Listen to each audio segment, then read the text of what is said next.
Muy buenos días, hermanos y hermanas. Una bendición saludarles, podernos conectar con ustedes por este medio, continuar disfrutando de las bendiciones de Dios y continuar en el estudio de la palabra, que es algo que verdaderamente muy pocas veces lo expresamos, yo creo, pero es una grandísima bendición el hecho de dedicar tiempo. ¿No creen ustedes que es una grandísima bendición que podamos dedicar tiempo domingo tras domingo a sentarnos, a estudiar, a escudriñar, a aprender la palabra de Dios? En serio que hay tantas cosas que hicimos, por lo menos los que somos ya un poquito mayores, tantas cosas que hicimos en el pasado para desperdiciar el tiempo y para desperdiciar la vida, y nunca tuvimos en consideración la bendición que representa el estudiar, escudriñar la palabra de Dios. Hoy, ya un poco avanzados de edad, nos damos cuenta del tiempo que no aprovechamos y el tiempo que perdimos. Pero, pues, Dios es bueno y Dios en su gracia, en su misericordia, habrá de enseñarnos lo que necesitamos para el diario vivir. Por eso, en verdad, para mí siempre es una bendición poder abrir la Biblia, estudiar la Biblia, compartir con ustedes y crecer juntos. Yo siempre digo que una de las más grandes bendiciones de cualquiera de nosotros que nos llamamos pastores es el poder estudiar la palabra juntamente con toda la congregación y crecer con cada uno de ustedes. Para mí es una de las más grandes bendiciones crecer juntos, ver a muchos de ustedes que conozco desde el principio de su caminar, muchos de ustedes que Dios me dio el privilegio de verlos nacer en el Evangelio y ver cómo han ido creciendo, tener el privilegio de verlos a ustedes venir a los pies de Cristo y después ver a sus hijos crecer, y ahora algunos de ustedes que tienen sus hijos que ya se están casando, y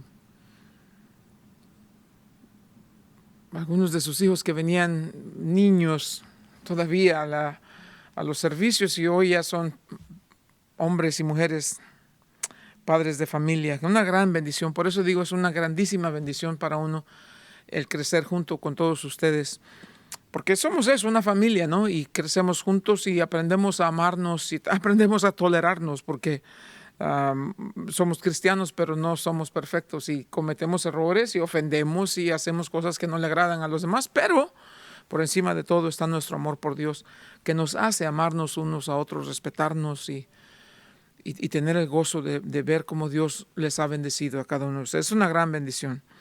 También es una bendición el orar por los hermanos, y por eso les quiero dar un update de lo que está sucediendo con algunos de nuestros hermanos. Carmelita tuvo su cirugía este martes pasado y por lo que he escuchado está muy bien, se está recuperando.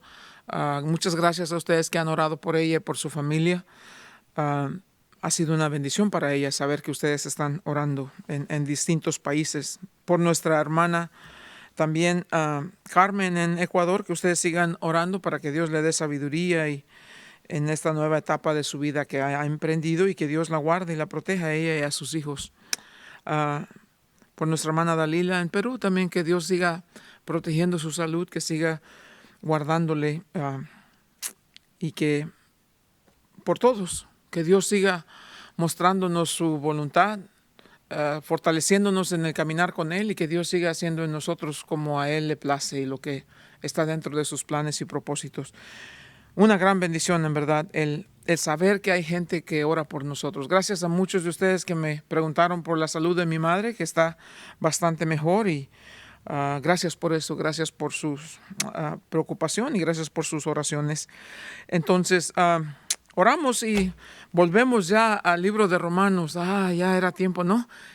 Pero hemos pasado un buen tiempo en estas semanas pasadas. Ojalá les haya sido de bendiciones estos estudios que hicimos temáticos, que son importantes. No me gusta hacer estudios temáticos, les digo la verdad, pero cuando hay que hacerlos porque es importante y yo creo que nos han sido de bendición. Así que bendito Dios, en el nombre de Jesús nos hemos congregado, nos hemos reunido una vez más en su nombre, Señor, para pedirle que en su gracia y en su misericordia, Señor, nos hable en esta mañana, Dios, en que hemos dispuesto a escuchar de usted, a aprender de usted. Gracias por su bendita palabra, Señor, que nos enseña, que nos corrige, que, Señor, nos trae de regreso a esa intimidad con usted. Gracias, Dios, por su Espíritu que está en nosotros. Gracias por Jesús, que es nuestra esperanza de vida. Gracias por el perdón de nuestros pecados. Gracias, Señor Jesús, por estar intercediendo diariamente por nosotros. Gracias, Dios, por tantas bendiciones que a veces no tomamos el tiempo para agradecerle, Señor. Gracias porque usted es Dios. Gracias que nosotros podemos hablar de un Dios vivo, un Dios que habla, un Dios que escucha, un Dios que sana, un Dios que toca, un Dios que perdona, un Dios que restaura. Nadie en este mundo, ninguna otra religión puede ofrecer las cosas que usted hace por su gente, y le damos tantas gracias por eso. Nuestro Dios es único. Nuestro Dios es el único verdadero Dios del universo y le damos gracias por eso. Señor, mientras abrimos nuestra Biblia, por favor, abra nuestros ojos. Señor, quite de en medio al hombre para que sea usted hablándonos en su palabra, y ayúdenos, Dios, a poner nuestros ojos fijamente en Cristo Jesús, el autor y consumador de nuestra fe. Mientras continuamos escudriñando su palabra, Señor, úsenos para el propósito de su voluntad, porque ese es nuestro deseo, vivir para agradarle a usted. Le pedimos estas cosas, Señor, en el nombre de Cristo Jesús. Amén. Así que volvemos a Romanos capítulo 10, como les decía, y vamos a hacer un pequeño repaso breve de los versos que tal vez tocamos muy brevemente con anterioridad, y quiero que tomemos esto. Lo que vamos a estar hablando hoy en estos versos aquí es acerca de el contraste entre la justicia que es por las obras o la justicia que es por la fe. La justicia de Dios que nos es dada como un regalo por medio de la fe en Cristo Jesús. No la justicia que creemos, porque no es verdad, la justicia que creemos que podemos obtener por nuestras obras, porque no hay tal cosa. La justicia que es por las obras siempre será un mito, una idea vana, porque no hay tal cosa. La única justicia, la justicia divina, la justicia de Dios nos tiene que ser dada como un regalo. No la podemos ganar, no nos la merecemos, no la obtenemos por medio de méritos, obra, nada de eso, o por ser religioso, por ser buena persona, no, nada de eso. La justicia que necesitamos es la justicia que viene de Dios y nos es dada a nosotros cuando la recibimos por fe en la obra completa de Cristo Jesús para salvarnos. Entonces, Romanos 10 comienza con esos versos. Les dije con anterioridad, yo creo que el verso 30 del capítulo 9 debería ser el capítulo 10, verso número 1, pero están así, los vamos a dejar así, no vamos a hacer más controversia. Pero entonces, en el capítulo 10 comienza Pablo diciendo en el verso 1, hermanos, ciertamente el anhelo de mi corazón y mi oración a Dios por Israel es para salvación. Porque yo les doy testimonio de que tienen celo de Dios, pero no conforme a ciencia. Porque ignorando la justicia de Dios, aquí viene el tema, y procurando establecer la suya propia, no se han sujetado a la justicia de Dios. Porque el fin de la ley es Cristo, para justicia a todo aquel que cree. Miren esto. Inmediatamente, aquí los primeros 4 versos tenemos este asunto aquí. ¿Cuál es el primer punto? La oración de Pablo. ¿Por qué está orando Pablo y por quién está orando? Dice aquí que está orando, tiene un anhelo en su corazón que su pueblo, su gente, los israelitas sean salvos. Ahora, aquí está hablando de algo que es bien importante y no quiero que se vayan a confundir. Cuando hablamos de la palabra salvación, hay cosas importantes que debemos entender. Salvación como terminología, como una palabra, debemos entender en el asunto teológico de lo que envuelve la salvación. La salvación se compone de 3 etapas, de 3 pasos, de 3 componentes principales. La salvación se compone, número 1, de justificación. Y la justificación solamente puede ser por la fe. Recuerden, Romanos capítulo 5, verso 1, justificados pues por la fe, tenemos paz para con Dios. La salvación entonces se compone, número 1, de justificación. Pero después viene el segundo paso, la segunda etapa de lo que es la salvación. La salvación también se compone de justificación y de santificación. Una vez que somos justificados por la fe, ahora comenzamos esta vida de ser santificados por el Espíritu que vive en nosotros. Hemos nacido a vida nueva. Morimos con Jesús, nacimos cuando Él resucitó, hemos resucitado con Él y nacimos a una vida nueva, donde el pecado no tiene más señorío sobre nosotros. El pecado no se enseñoreará más de vosotros, dice Romanos 6:14. Ok, entonces, inicialmente salvación es justificación por fe. Santificación también es por fe, es la obra del Espíritu en nosotros. Pero hay una tercera etapa, un tercer paso de lo que es salvación. Salvación no solamente es justificación por fe y santificación por fe, pero es glorificación futura, también por fe. Hemos sido justificados, eso es una vez y para siempre. Estamos siendo santificados, eso es todo un proceso toda la vida. Cuando esto termine, la santificación termine, dejaremos este mundo y estaremos con el Señor para siempre en el cielo y entonces seremos glorificados. Justificación ya fue hecho, es una sola vez y para siempre. Estamos en el proceso de la santificación y miramos hacia el futuro cuando seremos glorificados. Todo eso compone una palabra, salvación. Ahora, salvación como palabra también tiene diferentes significados. Es decir, si hay una persona enferma, por ejemplo, ¿verdad? Y estamos orando para que esa persona se sane.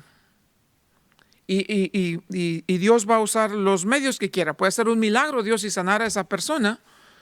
O puede Dios usar medicina para sanar a esa persona. Lo que Él quiera hacer, depende de Él porque Él es soberano, ¿verdad? Pero si, por ejemplo, les puedo decir, les voy a dar este caso, que es una cosa tan poderosa. Nuestro misionero en Panamá se llama Roberto, le decimos Robertico. Él tuvo que dejar Panamá por unas semanas y regresar a Perú porque tenía una necesidad de cirugía en sus ojos, tenía problemas con su visión. Y fue a Perú, estuvo haciéndose los estudios y todo esto, y justo antes de que vaya a hacerle esa operación que le iban a hacer, la doctora quien le iba a operar, lo llamó y le dijo, ¿sabe qué? Pues en realidad no veo que usted necesita cirugía. La mujer como que honestamente le dice, no necesita usted la cirugía. Dice, veo aquí su caso y tuve que hacerle otros estudios porque no veo necesidad. Solamente cuídese su salud y esto y lo otro y eso. Ahí podemos decir, se salvó de la cirugía, ¿verdad? Era una cuestión de salud y Dios hizo un milagro. Yo no lo puedo mirar de otra manera más que de un milagro. Eso es la palabra salvación también. Si, por ejemplo, escuchamos que pasa un camión de bomberos y las sirenas y todo eso y vemos que había un incendio y el incendio tenía que ver con un automóvil que estaba en medio de la calle y que después de un accidente se incendió. Gracias a Dios los bomberos llegan a tiempo y por las cosas que solamente los bomberos son hábiles para hacer, despedazaron a ese carro en cuestión de minutos y luego sacaron a esa persona. Esa persona va a decir, los bomberos me salvaron la vida. También la palabra salvación es ahí, ¿cierto?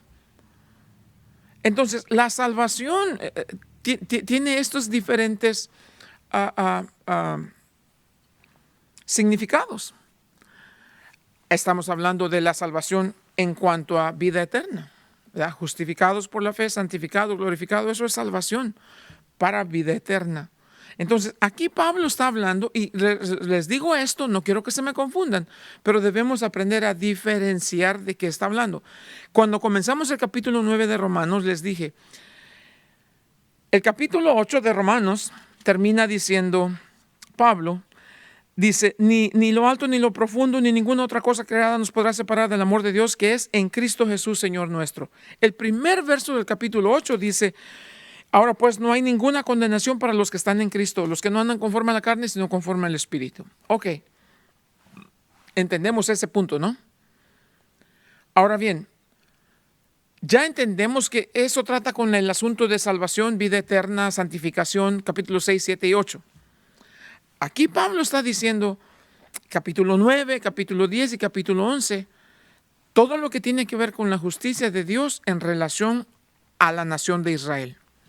Es como si terminando el capítulo 8 alguien dijera, ok, Pablo, entendemos eso, pero entonces, ¿por qué los judíos, que son el pueblo de Dios, el pueblo escogido de Dios, por qué es que ellos no han recibido esta salvación? Y Pablo entonces toma su tiempo en capítulo 9, 10 y 11 de Romanos para explicarle a la iglesia en Roma. Les va a explicar de esta manera, pero majestuosamente, una explicación verdaderamente poderosa. Pablo les va a decir, no se equivoquen, no se confundan. Dios escogió a su pueblo y nada ni nadie puede separar a eso de Dios. Ahora, Dios va a trabajar con su pueblo, Dios va a trabajar con el pueblo de Israel, pero no necesariamente con toda la nación, porque Dios siempre trabaja con un pequeño remanente. En la nación de Israel, aun cuando parece que hoy en día no quieren saber de Dios, hay muchos que aman a Dios, temen a Dios y caminan con Dios.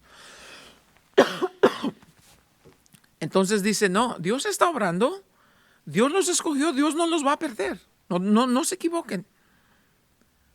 Y ahora cuando viene aquí al capítulo 10, Pablo dice, entonces mi oración es para que el pueblo de Israel sean salvos. Quiero que entiendan esto, no se vayan a confundir. Cuando Pablo dice eso, está hablando de el pueblo de Israel que en algún día, como el todo, aunque hablemos del remanente, puedan ser salvados, puedan ser rescatados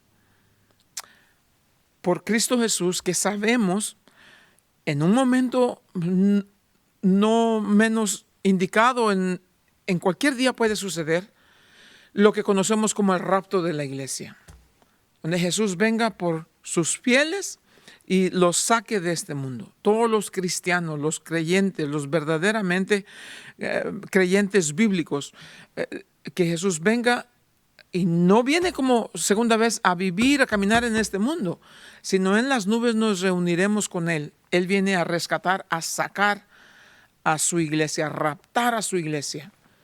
Cuando eso suceda, hermanos, va a haber 7 años de tribulación aquí en la tierra. En esos 7 años de tribulación va a haber cosas muy marcadas. Por ejemplo, al principio se sabrá de este pacto que viene un hombre que va a ser muy poderoso militarmente, económicamente, políticamente, religiosamente, un hombre de mucho poder, entre comillas, que conocemos como el anticristo, y va a hacer un tratado de paz con Israel. Ese tratado de paz incluye la construcción del templo en Israel. Cuando los israelitas escuchen que este hombre tiene la autoridad y los recursos para construir y para permitir que se construya el templo, ellos van a ser de una vez movidos a creer que este hombre es la salvación que ellos estaban esperando. Tanto dominio este hombre va a ejercer sobre de ellos, pero obviamente es enmascarado solamente, porque a los 3 años y medio, justo al punto medio de la tribulación, 7 años, quiere decir que 3 años y medio, este hombre va a cometer lo que se conoce en la Biblia como la abominación que causa desolación. ¿Qué quiere decir? Que se va a instalar en el templo como que Él es Dios. ¿Qué va a pasar entonces? El pueblo de Israel van a reconocer su grave error. Y este tratado de paz que hicieron con este hombre, o que rectificaron con este hombre, y van a abrir los ojos y van a darse cuenta que han sido engañados vilmente. Cuando eso suceda, y tienen que leer esto en el libro de Apocalipsis capítulo 12, entonces, en ese momento Satanás va a comenzar a perseguir a la nación de Israel, que ahora, desesperados, tratan de huir de este individuo, el anticristo. Y 2 bestias habla la Biblia, el anticristo y el falso profeta. Y van a perseguir al pueblo de Israel a más no poder. Tan severo es este asunto que cuando sean los tiempos del fin, De la población total de Israel, 2/3 partes van a morir. Zacarías nos dice eso en el capítulo 13.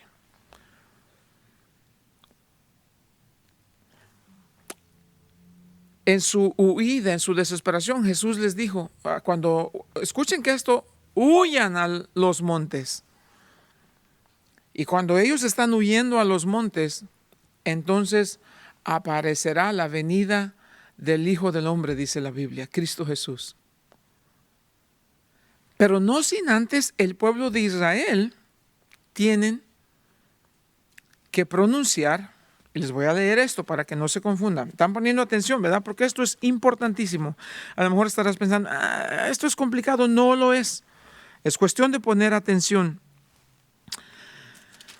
Jesús lo dijo claramente: Jerusalén, Jerusalén, que matas a los profetas y apedreas a los que te son enviados. ¿Cuántas veces quise juntar a tus hijos como la gallina junta sus polluelos debajo de las alas, y no quisiste? He aquí vuestra casa os es dejada desierta. Porque os digo que desde ahora no me veréis hasta que digas: bendito el que viene en el nombre del Señor. Estas son las palabras de Jesús al pueblo de Israel.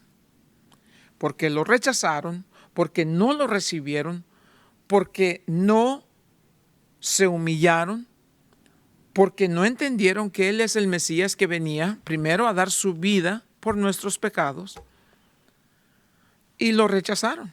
Ellos querían que dominara y que los liberara de la opresión de los romanos. Y Jesús dijo: yo vine a liberarlos de un reino que es peor, de un imperio que es peor que los romanos. El dominio del pecado, el dominio de Satanás. No lo recibieron. Entonces Jesús dice: bueno, va a ir a morir por los pecados de todos aquellos, dice después, que van a recibir a Jesús. Muere por los pecados de toda la humanidad. Pero por fe habría que recibir que ese sacrificio fue hecho por nosotros. Pero el pueblo de Israel no lo recibió. Lo rechazaron. Entonces Jesús dice: no me verás más hasta que no digas: bendito el que viene en el nombre del Señor.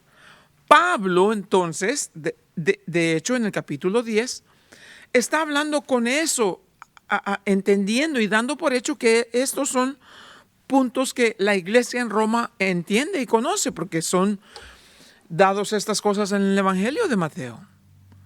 Entonces Pablo dice: no, Dios escogió al pueblo de Israel, Dios no lo va a abandonar. No todos van a hacer eso, porque no todo Israel es Israel. No, Dios va a trabajar con un remanente, y de hecho ahora mismo dice: hay un remanente que van a ser salvos. Dios no le va a dar la espalda a su pueblo. Dios no los va a abandonar. Dios no se ha olvidado de su pueblo. Dios va a hacer su obra con su pueblo cuando llegue el tiempo. Entonces Pablo, en esta manera de usar la palabra salvación, está hablando, y por eso quiero que lo entiendan bien, está hablando diciendo: vendrá el día donde Israel entiendan que estaban equivocados, acepten que rechazaron al Mesías, reciban por fe la necesidad que tienen de ser salvos y clamarán a Jesús: sálvanos ahora, bendito el que viene en el nombre del Señor. Y entonces dice, Jesús los liberará, los librará, los salvará, los protegerá de este inminente peligro. ¿Entendemos eso? El trasfondo histórico es ese en el capítulo 10 de Romanos. Por eso es importante entender estos términos. Es importante entender justificación, santificación, glorificación, expiación. Todos estos términos son importantes de entender, porque si no, nos vamos a confundir al leer estas cosas. Entonces, ¿qué dice Pablo? El deseo de mi corazón es que mi pueblo sea salvado, rescatado, protegido. Pero hay ciertas cosas que tienen que suceder. Verso 2 dice: ahora yo sé que mi pueblo, los judíos, dice, son celosos de las cosas de Dios. Pero vean esto: pero no conforme al conocimiento. Sí, los judíos son celosos de estas cosas, y ustedes pueden ver imágenes, fotografías, videos de judíos en lo que queda de las ruinas de donde estuvo el templo. Donde están esas piedras, donde ellos van y meten sus peticiones de oración ahí entre esas, y los puede ver ahí orando. Tienen celo por las cosas de Dios, pero no de acuerdo a conocimiento.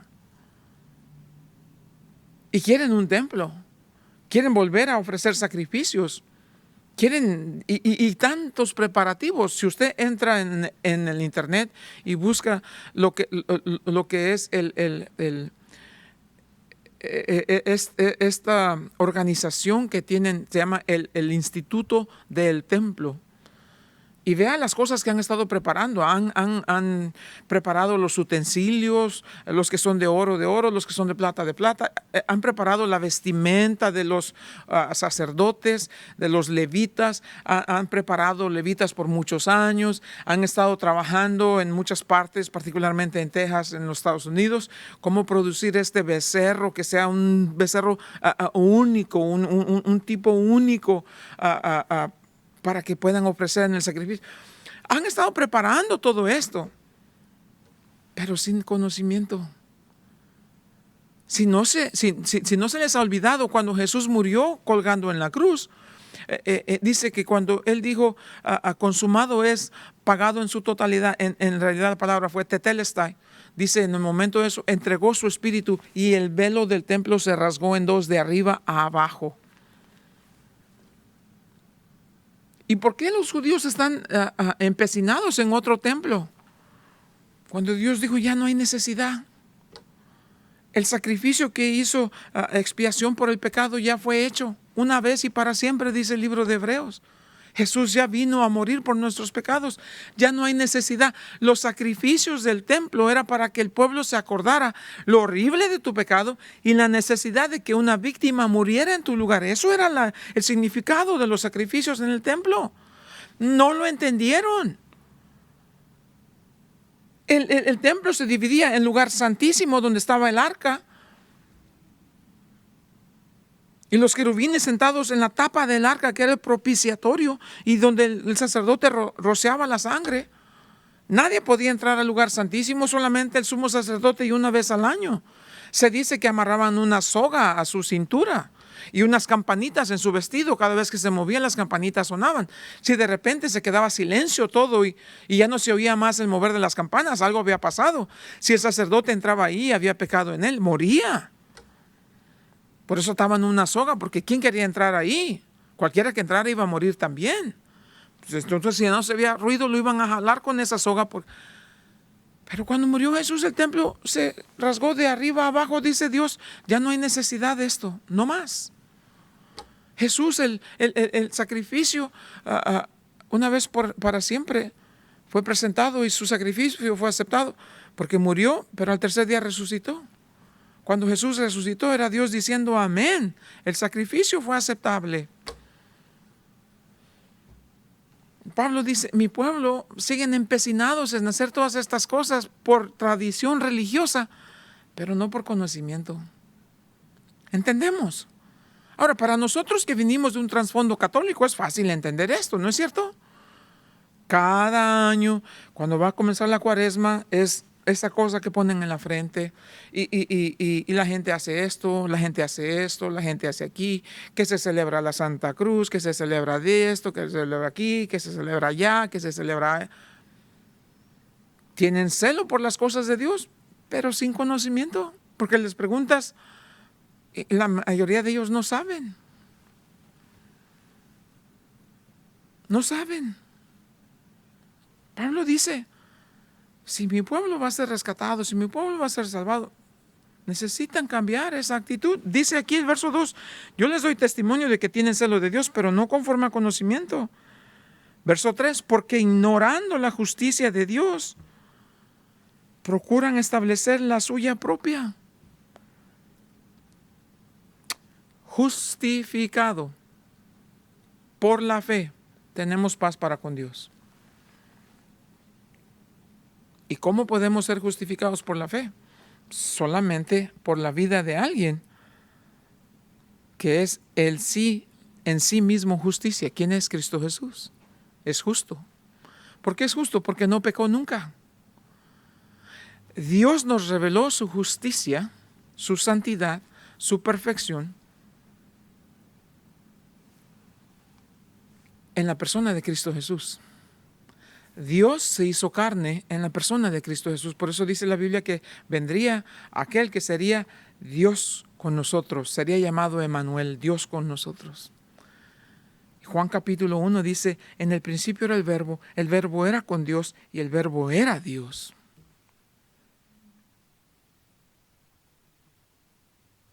Y aquel verbo se hizo carne y habitó entre nosotros. Y vimos su gloria, gloria como del unigénito Hijo de Dios. Porque de tal manera amó Dios al mundo que ha dado a su Hijo unigénito, para que todo aquel que en Él cree no se pierda, mas tenga vida eterna. Pablo dice, el deseo de mi corazón, mi oración, es por mi pueblo, que se salven, que sean rescatados. Yo sé que tienen celo por las cosas de Dios, pero tener celo por las cosas de Dios no hace ninguna diferencia.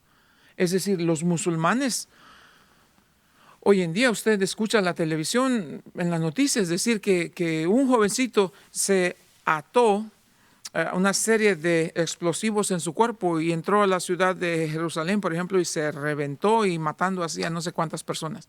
Esto es escuchar eso. Esos terroristas que secuestraron esos aviones en septiembre 11 acá en los Estados Unidos, lo hicieron porque creían que estaban agradando a Dios. Hay gente que hace cualquier cantidad de cosas insensatas porque tienen celo por las cosas de Dios, pero no conforme a conocimiento. Y hacen cosas para establecer una justicia que es su propia justicia, no la justicia de Dios. La justicia de Dios no la establecemos nosotros, si no es porque Dios nos da su justicia por medio de la fe. Jamás nadie podría ser salvo. Le pregunto.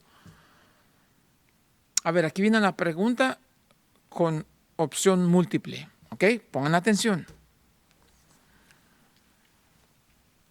¿Usted cree que para ir al cielo debe ser? ¿Usted cree que para entrar al cielo debe ser, puntos suspensivos, bueno? Opción 2, muy bueno. Opción 3, mejor que, póngale usted el nombre. Opción 4, perfecto. Ahí está la pregunta. ¿Usted cree que para entrar al cielo debe ser bueno? Opción 1. Opción 2, muy bueno. Opción 3, mejor que, póngale el nombre que usted quiera. Y opción 4, perfecto. ¿Cuál es su respuesta? ¿Cuál es su respuesta? Y ahora mismo les puedo decir, usted sabe que 99% de las personas fallan esa respuesta. ¿Por qué? ¿Usted cree que para entrar al cielo necesita ser bueno? Es lo que la gente piensa. Para entrar al cielo necesito ser buena persona. Por eso, la religión católica le dice a la gente que no tengas cuidado, nosotros sabemos cómo hacer que entres al cielo. Y en su opinión, ellos son buenas personas. Cada quien de nosotros es bueno en su propia opinión.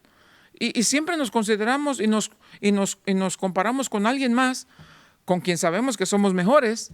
Pues sí, yo soy mejor que fulano, entonces yo voy a ir al cielo. Pero déjeme decirle una cosa. Para entrar al cielo necesita ser perfecto. No puede ser. Claro. Ahora déjenme les cambio la pregunta. De todos ustedes que levantan la mano, déjeme ahora pedirle que levante su mano. ¿Cuántos de ustedes creen que van a ir al cielo? Piénsenlo antes de que hagan cualquier cosa. ¿Cuántos de ustedes creen que cuando mueran van al cielo?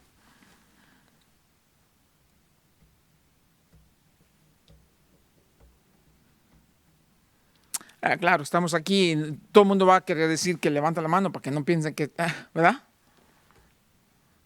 Ahora ahí va la segunda parte. ¿Cuántos de ustedes creen que cuando mueran van al cielo? Todo el mundo va a levantar la mano y decir yo. Aquí viene la segunda parte. Entonces, ¿quiere decir que tú crees que eres perfecto? La mano baja lo más rápido que no te puedes imaginar. ¿Crees que eres perfecto? No. Entonces, ¿por qué crees que vas a ir al cielo?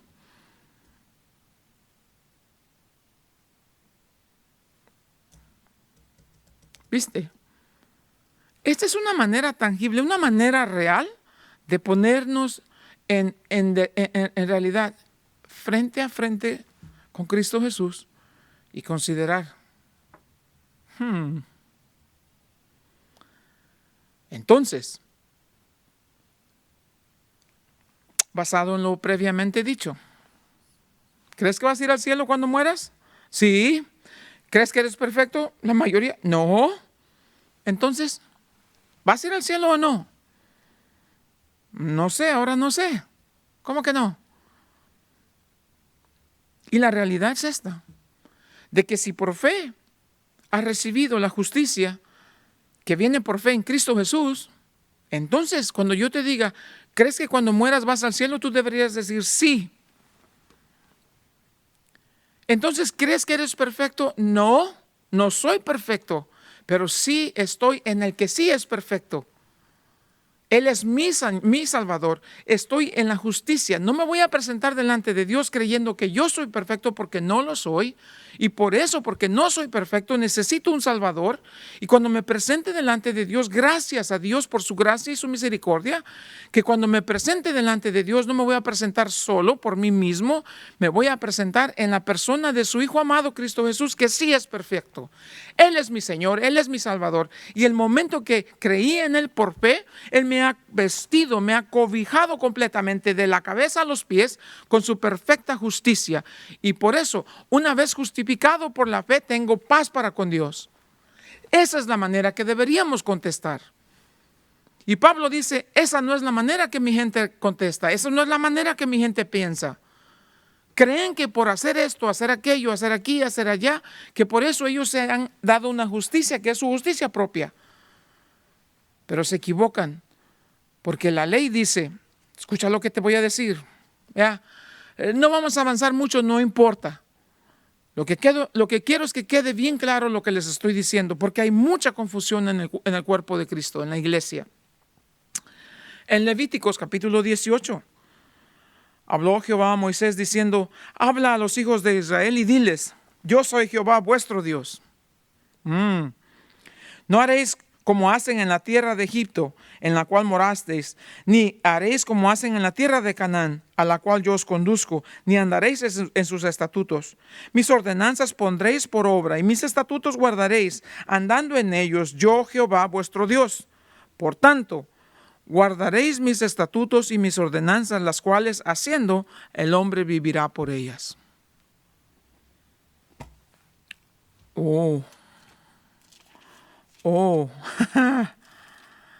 La cosa cambia, ¿no es cierto? Cuando la palabra de Dios habla. ¿Cuál es la autoridad?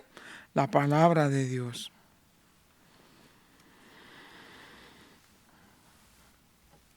Santiago capítulo 2. Dices en el verso 8, si en verdad cumplís la ley real conforme a las escrituras, amarás a tu prójimo como a ti mismo. Pero si haces acepción de personas, cometes pecado y quedas convictos por la ley como transgresores. Ahora, cualquiera que guardare toda la ley, pero ofendiere en un punto, se hace culpable de todos.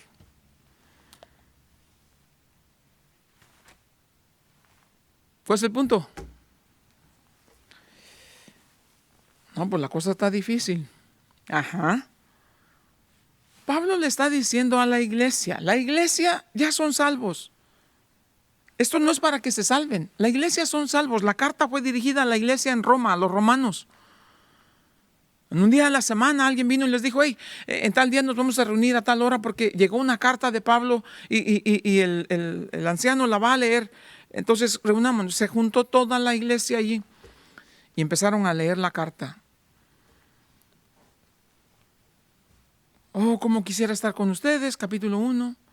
los llevo en mis oraciones y todo esto. No me avergüenzo del Evangelio porque es poder de Dios para salvación a todo aquel que crea, judío primeramente y también al griego. Porque la justicia de Dios se revela desde el cielo contra todos hombres que con iniquidad suprimen la justicia de Dios. Y no hay excusa, dice, por cuanto todos pecaron, están destituidos de la gloria de Dios. Ni el judío se salva, ni el gentil se salva, ni el religioso, ni el moralmente bueno se salva. Todos hemos pecado y estamos destituidos de la gloria de Dios. Capítulo 1, capítulo 3. ¿Cuál es el asunto? Culpables. Capítulo 3, verso 21. Mas ahora la justicia de Dios ha sido dada, ha sido revelada. Capítulo 3, capítulo 4, para que por medio de la fe podamos ser justificados. Así como Abraham fue justificado por la fe. Capítulo 5, verso 1, así que si somos justificados por la fe, tenemos paz para con Dios. Wow. Primero el asunto del pecado y luego el asunto de la salvación. Por gloria a Dios. Vayamos al Señor por fe. Señor, por fe creo en la obra salvadora de Cristo Jesús. Perdóname mis pecados. Sé mi Salvador. ¡Pum! Justificado por la fe. Entraste al periodo de la santificación. Hasta que mueras y entres a la glorificación eterna. ¿Entiendes lo que te estoy diciendo, hermano? ¿Por qué lo hiciste? ¿Cuál fue el medio? La fe en Cristo Jesús. Pablo dice, ese no es el caso de mi gente. Siguen empecinados en los sacrificios, siguen empecinados en las obras. Creen que lo que ellos hacen les va a ganar el favor de Dios. Pero están equivocados, Pablo, así no fue. Míranos a nosotros, somos la iglesia y nosotros por fe recibimos a Jesús y aquí estamos, bendecidos. Pablo dice, yo sé, por eso me pesa en mi corazón que mis hermanos, mi gente no entiendan esto. Y sí tienen celo por las cosas de Dios, pero no conocen a Dios. Y porque no conocen a Dios, ignoran que el único modo de ser justificados es por fe. No conocen a Dios, pues no conocen la justicia de Dios. Y porque no conocen la justicia de Dios, inventan su propia autojusticia. Pero no les va a servir de nada. Porque si quieren vivir por la ley, deben también saber que el que falle en un aspecto de la ley, y a este punto, ¿en cuántos aspectos han fallado? No tienen que fallar en todos, nomás en uno. ¿Y qué pasa con ellos? Culpable. Alguien puede decir, yo cumplí toda la ley, nunca hice nada malo, pero en una cosa falló. Se quedó a un paso de la gloria. Y ese paso que le faltó para llegar a la gloria, ese es el paso que hace la diferencia para que termine en el infierno. ¿Entendemos esto, hermanos? Esto es importantísimo. No se trata de ir a la iglesia, hermanos. No se trata de cantar los cantitos. No se trata de decir, yo me congrego en día. ¿Qué importa? Si no entiendes que la justicia divina te es dada solamente por medio de la fe en Cristo Jesús. Que si no vienes, Jesús dijo, yo soy el camino, yo soy la verdad, yo soy la vida. Nadie viene al Padre si no es por mí. Y si no entiendes eso, no lo vas a aplicar. Y si no lo aplicas, no lo vas a recibir. Y si no lo recibes, no lo vas a ver.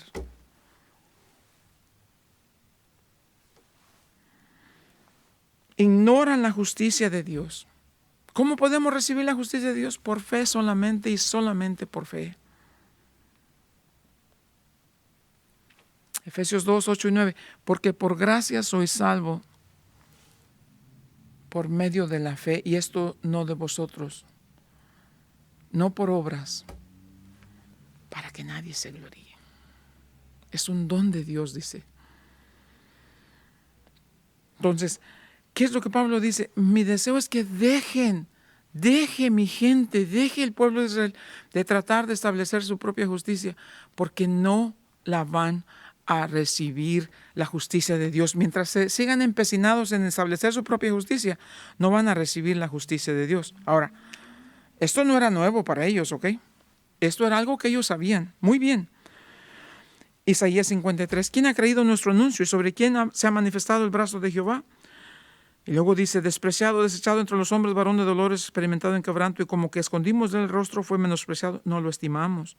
Ciertamente llevó él nuestras enfermedades y sufrió nuestros dolores. y nosotros le tuvimos por azotado, por herido de Dios y abatido. Mas él herido fue por nuestras rebeliones, molido por nuestros pecados. El castigo de nuestra paz sobre de él, y por su llaga nosotros fuimos sanados.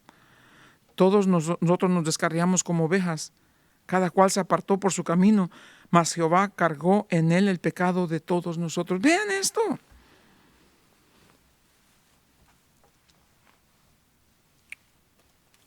Pablo dice, mi oración por mi pueblo es para que sean rescatados, sean salvados. Porque tienen celo de Dios, pero no conocen a Dios. Y porque no conocen a Dios, ignoran la justicia de Dios. Y por eso mismo tratan de establecer su propia justicia. Y el problema es que tratando de establecer su propia justicia, no se han sometido a la justicia de Dios. Viven en rebeldía. Y eso que sí, viven en desobediencia. Verso 4. El fin de la ley, el cumplimiento de la ley era Cristo. La ley sirve para llevarnos a Cristo, para decir, la ley me enseña cuán pecaminoso soy, pero no me salva. La ley revela que Dios es un Dios justo, es un Dios santo, y yo no soy. Si me quiero acercar a Él, no puedo ser como Él. ¿Cómo le hago? Yo fallo, yo he pecado. Él es puro. ¿Cómo me puedo acercar a Él? Dios lo hizo posible. No me dijo a mí que yo me acerque, Dios se acercó a mí cuando vino Jesús a este mundo a vivir entre nosotros. Amén. Cristo Jesús era el cumplimiento de la ley, es el cumplimiento de la ley.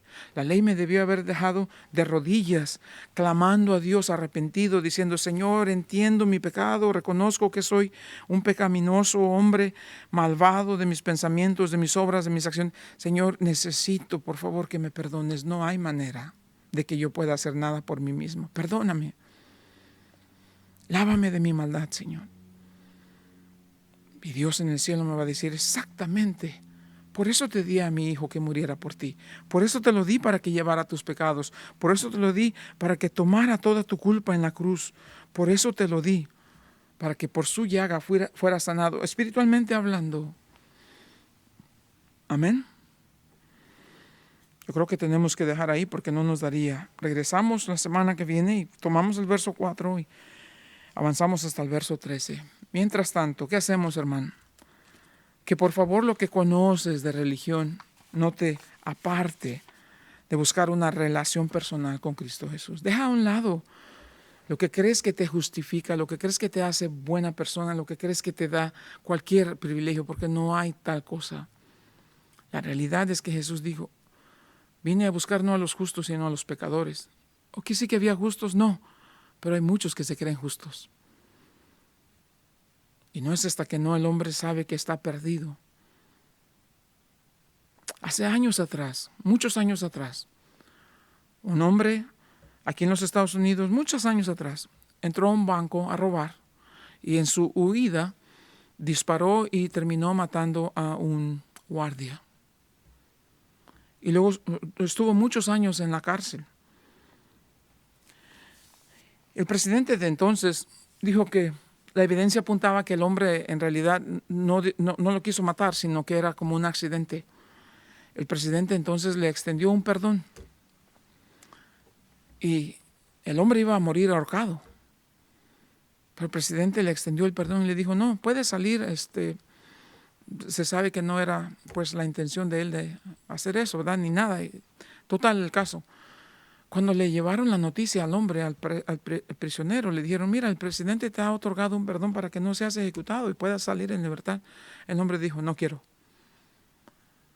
Y se quedaron alarmados, caso real, se quedaron alarmados y fueron a la Corte Suprema y averiguaron. Y en la Corte Suprema el juez dijo, bueno, la realidad es esta, el perdón ha sido extendido, pero si el perdón no es recibido, no funciona como perdón. El perdón, para que sea efectivo, necesita ser extendido y también necesita ser recibido. Pero dado que el hombre rechaza el perdón que le ha sido extendido, otorgado, entonces el tal debe morir. En unos días después de eso lo sacaron y lo ahorcaron. ¿Qué cosa más trágica? Pero eso pasa con mucha gente. Por vivir en su religión, atados por la ignorancia, por la dureza de su corazón, atados a una religión falsa, a una religión oscura, una religión que no los lleva a nada. pero por vivir atado a una tradición religiosa. Aun cuando Dios ya pagó el perdón y les ha otorgado el perdón en Cristo Jesús, ellos dicen, así nací, así me enseñaron mis padres y así me quiero morir. Qué trágico, qué trágico.